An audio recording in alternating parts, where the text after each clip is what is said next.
Hi guys, कैसे हो आप सब? बढ़िया एकदम। स्वागत है आप सभी का आपके अपने प्यारे से यूट्यूब चैनल हाई फाई स्टडीपीडिया में।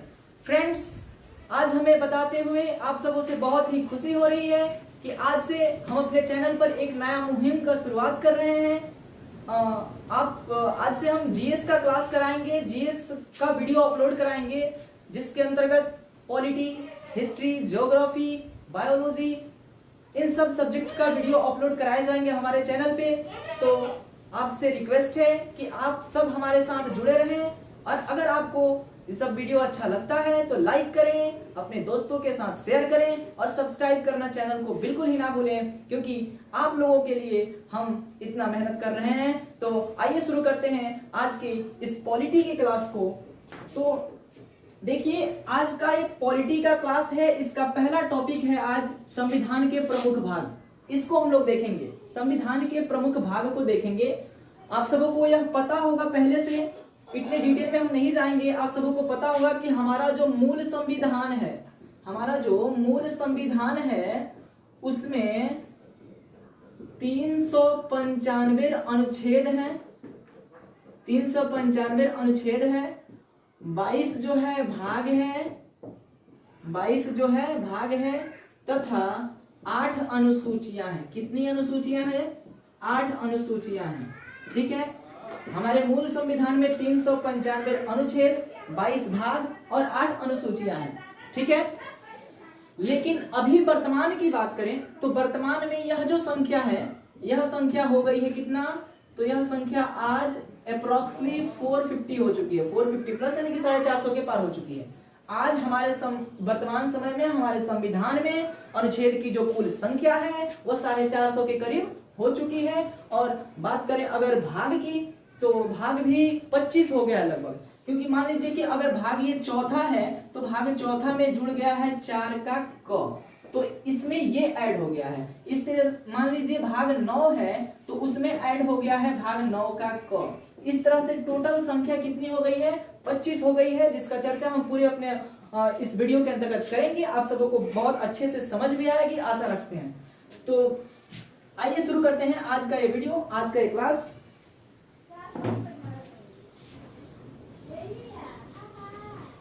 तो फ्रेंड्स देखिए, सबसे पहले संविधान के भाग में बात करें तो भाग जो पहला है, सबसे पहले आपको टेबल समझा देते हैं कि टेबल में है, यहाँ पे हमने भाग लिखा है, यहाँ पे हमने किस भाग में कौन सा विषय है उसको लिख दिया है, और यहाँ पे हमने अनुच्छेद की चर्चा किया है। तो आपको एक बात और बता दें कि इस सबसे संबंधित अलग वीडियो मिलेगी आपको। जब नेक्स्ट वीडियो देंगे तो भाग 1 पे टोटल वीडियो बनाएंगे। भाग 1 के अंतर्गत 1 से 4 तक जो अनुच्छेद आते हैं उसको हम डिस्क्राइब करेंगे कि आर्टिकल 1 में क्या आता है, आर्टिकल 2 में क्या आता है। इस तरह सबको लाइन बाय लाइन हम फुल्ली डिस्क्राइब करेंगे। तो आप हमारे साथ बने रहें और सहयोग करते रहें। तो देखिए फ्रेंड्स, भाग 1 की बात करें तो भाग 1 में चर्चा है संघ एवं उसके राज्य क्षेत्र की।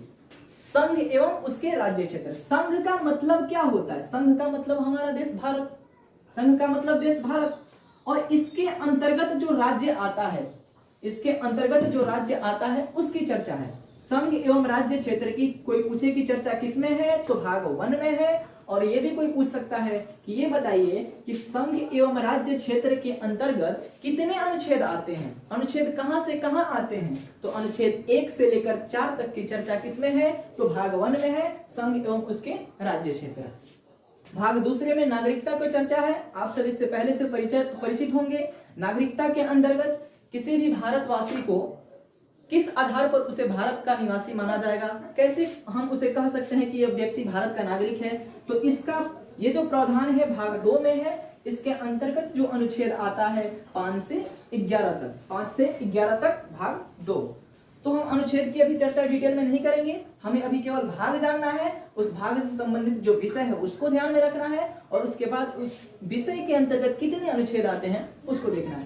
तो एक शब्दों में हम कहें तो अभी आपका इस पॉलिटी के प्रति हम केवल इमेज बना रहे हैं, आपके माइंड में एक इमेज बनाने वाले हैं। उसके बाद हम पूरे डिटेल में आपको बताएंगे सब कुछ।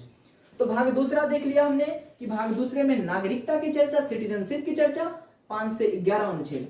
भाग तीसरा है मौलिक अधिकार। क्या है? मौलिक अधिकार, जो 12 से 35 तक के अनुच्छेद में आता है। मौलिक अधिकार का मतलब हुआ कि भारतवर्ष में जितने भी लोग रह रहे हैं उनको क्या क्या अधिकार दिया गया है, बस यही है। तो इसको अभी भी हम डिटेल में इसकी चर्चा नहीं करेंगे, यानी कि हमें सिर्फ समझ सकते हैं कि भारत में जो लोग रहते हैं उनको कुछ अधिकार दिया गया है कि आपको कैसे रहना है, कैसे किसी के साथ बर्ताव व्यवहार करना है। इसकी चर्चा भाग 3 में किया गया है।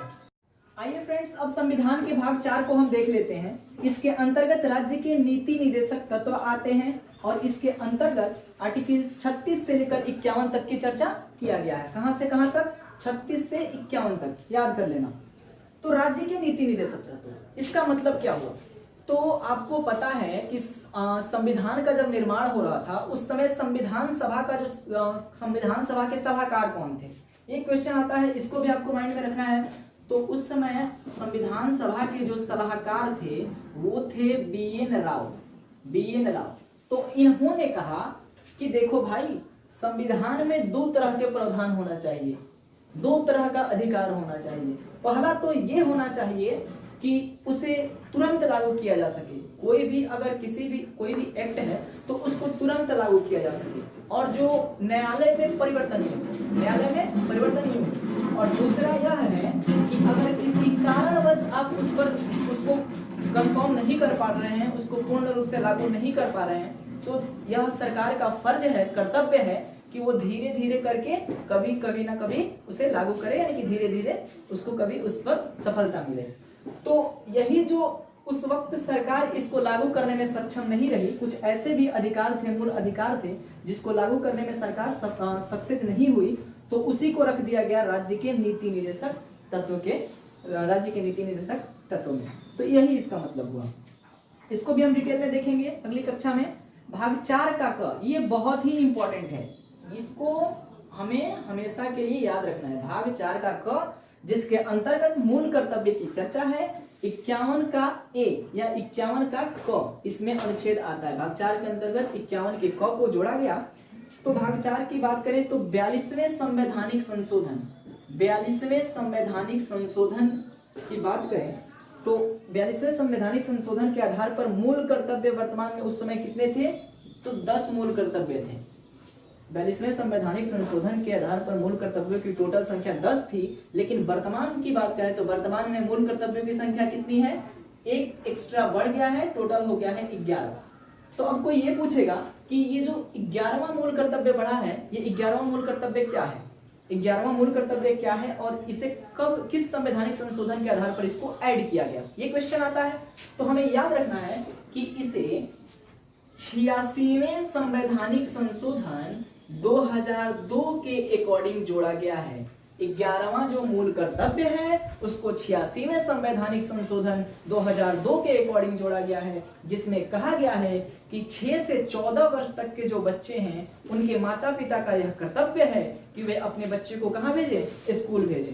ठीक है, तो ये हुआ। और मूल कर्तव्य की बात आती है, भाई मूल कर्तव्य का मतलब क्या होता है?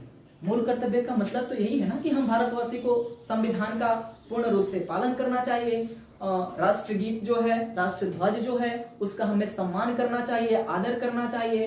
फिर अगला पॉइंट हो सकता है कि हमारा ये जो देश है इसकी पर्यावरण को हमेशा सुरक्षित रखना चाहिए, देश की प्रभुता, एकता और अखंडता को हमेशा बनाए रखना चाहिए। तो इसकी चर्चा हम अगले कक्षा में करेंगे। मूल कर्तव्य का बात करें भाग 5 की, तो भाग 5 में आता है संघ। संघ का मतलब आप समझिए केंद्र की बात कर रहा है। यहाँ पे किसकी बात हो रही है? केंद्र की बात हो रही है। इसके अंतर्गत जो अनुच्छेद आते हैं 52 से 151 तक। ठीक है, तो इसमें क्या होता है? इसमें होता है राष्ट्रपति, यानी कि जो केंद्र में शासन करते हैं, केंद्र में जिनका काम होता है वो उसको रखते हैं संघ के अंतर्गत। तो इसके अंतर्गत आपके आ जाते हैं राष्ट्रपति आ गए, प्रधानमंत्री जी आ गए, आपके अटॉर्नी जनरल आ गए, महान न्यायवादी आ गए। तो इसको रखते हैं हम संघ के अंतर्गत। अब वही अगला है भाग 6, जिसके अंतर्गत राज्य आता है, यानी कि राज्य के अंतर्गत जो होते हैं राज्यपाल होते हैं, मुख्यमंत्री होते हैं, राज्य के अटॉर्नी जनरल जो होते हैं उनको रखा जाता है। तो आपको यहाँ पे समझ में आया, भाग 6 के अंतर्गत हमने बता दिया कि राज्य के अंतर्गत जो शासन करते हैं वो भाग 6 के अंतर्गत आते हैं। उनके विषय में हमको 152 से 237 तक के आर्टिकल में हमको पढ़ना है। तो जब हम भाग 6 की चर्चा करेंगे तो पूरे डिटेल में करेंगे और उसमें बात करेंगे कि आर्टिकल 152 में क्या है, 153 में क्या है और कुछ महत्वपूर्ण अनुच्छेद को हम चर्चा करेंगे। याद रखिएगा फ्रेंड्स कि ये जो भी चीजें हम बता रहे हैं आपको या फिर आगे बताने वाले हैं, ये सब आपके कॉम्पिटिटिव एग्जाम के लिए काफी इंपॉर्टेंट हैं। चाहे वो पीसीएस के लिए हो, रेलवे हो, एसएससी, कोई भी आप एग्जाम देने वाले हो, तो केवल हम प्रमुख चीजों को ही बता रहे हैं जो बहुत बार पूछे जा चुके हैं। आपको इसको कभी भूलना नहीं है, याद रखिएगा। इसको एक बार देख लीजिएगा, भाग 4 का क है और ये भाग 4 है। इसमें बहुत लोग कंफ्यूज हो जाते हैं। तो भाग 4 में राज्य के नीति निर्देशक तत्व है और 4 के क में मूल कर्तव्य है। ये भी कई बार एग्जाम में पूछ चुका है। 36 से 51 में पूछ देगा कि आर्टिकल 36 में क्या है, बताओ ना। पूछ देगा ये कि 51 के क में जो 11वां मूल संवैधानिक संशोधन जोड़ा गया, 86वें संवैधानिक संशोधन 2002 के अकॉर्डिंग जो 11वां मूल कर्तव्य जोड़ा गया, उसमें क्या कहा गया है, ये भी क्वेश्चन पूछ सकता है। तो आप लोग इसका स्क्रीनशॉट ले सकते हैं चाहे तो। मैं इसको मिटाऊंगा और इसके आगे फिर से बताऊंगा भाग 7वें में क्या है, इसके आगे सब बताऊंगा 7वां 8वां क्या है। तो आप चाहे तो स्क्रीनशॉट इसका ले सकते हैं। फ्रेंड्स, ये जो भाग 7 है, तो भाग 7 में जो प्रावधान था उसको 7वें संवैधानिक संशोधन 1956 में 7वें संवैधानिक संशोधन के आधार पर इसको निरस्त कर दिया गया, यानी कि इसको खत्म कर दिया गया। इसको हमको पढ़ने की कोई जरूरत है नहीं, इसमें कुछ नहीं है। अब आता है भाग 8वां। भाग 8वां है संघ राज्य क्षेत्र। संघ राज्य क्षेत्र का मतलब हुआ इसमें केंद्र शासित प्रदेश की चर्चा है 239 से 242 तक के बीच। अब है भाग 9वां जिसके अंतर्गत पंचायत 239 242। पंचायत किसे कहते हैं आप सबको पता होगा कि भारत में जो ग्रामीण स्तर पर जो प्रशासनिक संस्था होती है, प्रशासनिक इकाई होती है ग्रामीण स्तर पर, उसे पंचायत कहा जाता है। और उसी से संबंधित शहरी स्तर पर जो व्यवस्था होती है, प्रशासनिक की जो संस्था होती है, उसको नगर पालिका कहा जाता है। तो हमको दो यहाँ पे एक ही साथ क्लियर हुआ कि भाग 9 में पंचायत है। अब भाग 9 का क जो बाद में जोड़ा गया है, कब जोड़ा गया है ये भी हम बता देते हैं। कब जोड़ा गया है? 74वें संवैधानिक संशोधन, याद रखिएगा फ्रेंड्स। हाँ, 74वें संवैधानिक संशोधन 1992 के द्वारा इसको जोड़ा गया है। याद रखिएगा कि भाग 9 का ये जो क है उसको 74वें संवैधानिक संशोधन के आधार पर जोड़ा गया है। इसके बाद हम देखते हैं भाग 9 का ख है, जिसके अंतर्गत सहकारी समितियां आती हैं। सहकारी समितियां का मतलब होता है कि विभिन्न प्रकार की जो सोसाइटीज होती हैं, जैसे हम गवर्नमेंट हमारी एनजीओ चलाती है, इस प्रकार की जो समितियां हैं उसको भाग 9 के ख के अंतर्गत रखा गया। ये भी आता है और आर्टिकल 243 के अंतर्गत। और इसको कब जोड़ा गया है? तो इसको जोड़ा गया है 97वें संवैधानिक संशोधन। हाँ, 97वें संवैधानिक संशोधन 2011। याद रखिएगा इस दोनों क्वेश्चन को। क्वेश्चन डायरेक्ट पूछ सकता है एग्जाम में कि आप ये बताइए कि भाग 9 का क जो है उसको कब जोड़ा गया है। तो 74वें संवैधानिक संशोधन 1992, 9 के ख को जोड़ा गया है 97वें संवैधानिक संशोधन 2011 में। तो यहाँ तक क्लियर हुआ। अब इसके आगे हम देखते हैं। इसकी एक चीज आपको बता दें हम कि जो हम आपको बताए थे कि मूल संविधान में कुल जो भाग की संख्या थी वो 22 थी, लेकिन वर्तमान में 25 है। वैसे इस वीडियो के शुरू में ही हम इस बात को क्लियर कर चुके हैं, लेकिन एक बार फिर दोहराना चाहेंगे कि आपको कोई इससे प्रॉब्लम ना हो। तो भाग 22 में भाग मूल संविधान में भाग 22 था लेकिन 25 है। तो हमने बताया था कि इसी तरह जुड़े हैं। जैसे भाग 4 का क एक जुड़ा था, 4 का क जुड़ा था, अब यहाँ पे 9 का क जुड़ गया है और 9 का ख। तो टोटल कितना जुड़ा है? 3 जुड़ा है ना। तो 22 में 3 जुड़ गया है, टोटल कितना हो गया है? 25 हो गया है। तो यही संख्या वृद्धि हुई है। तो अब आगे देखते हैं हम। अब इसके आगे हम देखते हैं इसके आगे क्या है। तो इसके आगे है भाग 10। भाग 10 में चर्चा है अनुसूचित जाति जनजाति और इसके क्षेत्र की। भाग 10 में चर्चा है अनुसूचित जाति, शेड्यूल्ड कास्ट, शेड्यूल्ड ट्राइब और इससे संबंधित जो क्षेत्र है उसकी चर्चा है। और 244 में इस बात की चर्चा की गई है। भाग 11 है संघ राज्य संबंध, अर्थात केंद्र और राज्य का क्या संबंध है, क्या इंटरेक्शन होता है दोनों के बीच, उसकी चर्चा है। जिसको 245 और 263 के अनुच्छेद के अंतर्गत रखा गया है। अगला है भाग 15 जिसके अंतर्गत निर्वाचन प्रणाली की चर्चा है कि निर्वाचन आयोग कैसे इलेक्शन कराती है, वोटिंग की चर्चा है, कैसे क्या होता है प्रोसेस, उस सब की चर्चा है। इसको हम डिटेल में देखेंगे जब इसके बारे में विशेष रूप से अध्ययन करेंगे तब। 324 से 329 इसको याद रखना है, बार बार पूछा जाता है कि अनुच्छेद 324 में क्या कहा गया है। तो आइए अब अगला देखते हैं, भाग 17 है। भाग 17 ये बहुत ही इंपॉर्टेंट है, इसको याद रखना फ्रेंड्स। भाग 17 में राज्य भाषा की चर्चा की गई है कि अनुच्छेद 343 में यह कहा गया है कि भारत जो हमारा देश है उसकी राजभाषा हिंदी और लिपि देवनागरी होगी। राजभाषा क्या होगी? हिंदी और लिपि क्या होगी? देवनागरी। कोई बताए किसमें कहा गया है, किस अनुच्छेद में कहा गया है? तो ये कहा गया है अनुच्छेद 343 में, अनुच्छेद 343 में। तो हमको इसको याद रखना है इसमें से, ठीक है। एक बात फ्रेंड्स, हम केवल इंपॉर्टेंट जो भाग है, इंपॉर्टेंट जो सेक्शन है उसको ही सिर्फ बता रहे हैं। अगर आपको कोई दिक्कत हो तो आप हमें जरूर बताना। अगला है भाग 18, जिसके अंतर्गत आपात उपबंधन यानी कि जो आपातकाल लगाया जाता है, ठीक है, उसकी चर्चा की गई है। 352 से 360 हमारे देश में अभी तक 3 बार आपातकाल लगाया जा चुका है। तो आपातकाल कितने तरह के होते हैं? तो पहला होता है राष्ट्रीय आपातकाल, नोट कर लीजिएगा।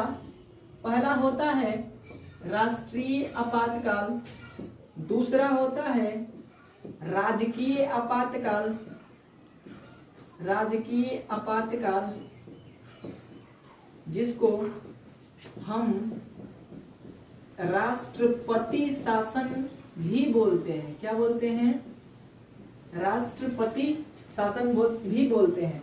तो राष्ट्रीय आपातकाल जो लगाया जाता है अनुच्छेद 352 के तहत होता है, और ये राजकीय आपातकाल जो होता है अनुच्छेद 356 के तहत होता है, और तीसरा होता है जो अनुच्छेद 360 के तहत लगाया जाता है, जो आंतरिक समस्या होती है। आंतरिक समस्या हमारे देश में होती है, उस स्थिति में जो आपातकाल लगाया जाता है वो जो होता है आर्टिकल 360 के अंतर्गत आता है। तो ये हमें ध्यान रखना है।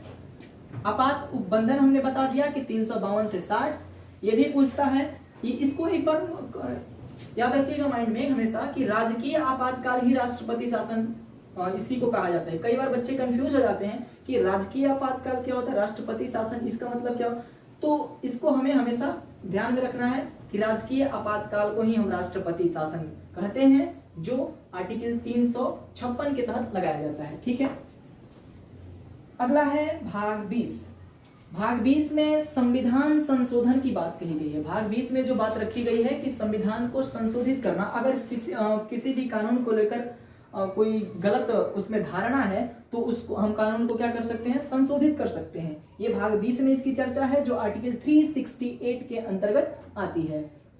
तो ये रहा आज का हमारा ये टॉपिक खत्म हुआ। संविधान के प्रमुख भाग हम देख रहे थे।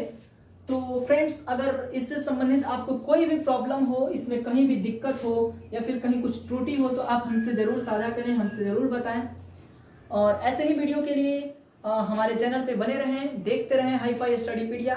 फ्रेंड्स, अगर वीडियो आपको अच्छा लगा हो तो प्लीज इस चैनल को सब्सक्राइब करें, वीडियो को लाइक करें और ज्यादा से ज्यादा अपने दोस्तों के साथ शेयर करें। तब तक के लिए धन्यवाद, बाय बाय।